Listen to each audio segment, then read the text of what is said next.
Secunderabad JBS వద్ద అక్రమ నిర్మాణాలను కంటోన్మెంట్ బోర్డు అధికారులు కూల్చేశారు. జేసీబీల సాయంతో నేలమట్టం చేశారు. కంటోన్మెంట్ ల్యాండ్లో కొందరు షాపులు ఏర్పాటు చేశారు. పలుమార్లు వారికి అధికారులు నోటీసులు ఇచ్చినా ఖాళీ చేయలేదు. దీంతో భారీ బందోబస్తు మధ్య పోలీసులు కూల్చివేతలు చేపట్టారు. ఈ నెల 17న కేంద్ర మంత్రి రాజ్నాథ్ సింగ్ జేబీఎస్ పక్కనే ఉన్న అటల్ బిహారీ వాజ్పేయి విగ్రహాన్ని పార్కును ప్రారంభించనున్నారు. ఈ క్రమంలో ముందస్తు చర్యగా అధికారులు అక్రమ నిర్మాణాలను కూల్చేశారు.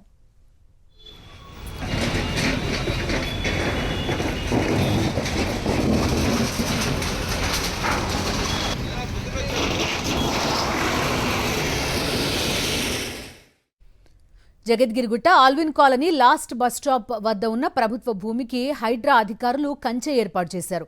ప్రభుత్వ స్థలాన్ని కొందరు వాహనాల పార్కింగ్ కోసం అనధికారికంగా వినియోగిస్తుండటంతో స్థానికులు పలుమార్లు హైడ్రాకు ఫిర్యాదు చేశారు. ఆ ఫిర్యాదులపై స్పందించిన అధికారులు భూమిని రక్షించేందుకు ప్రత్యేక బందోబస్తు మధ్య చర్యలు చేపట్టారు. హైడ్రా సిబ్బంది భారీ పోలీస్ బందోబస్తుతో కంచె ఏర్పాటు చేయగా స్థానికులు ఆనందం వ్యక్తం చేశారు. ప్రభుత్వ భూములపై ఎటువంటి ఆక్రమణలు జరగకుండా నిరోధించేందుకు ఇలాంటి చర్యలు కొనసాగుతాయని అధికారులు స్పష్టం చేశారు.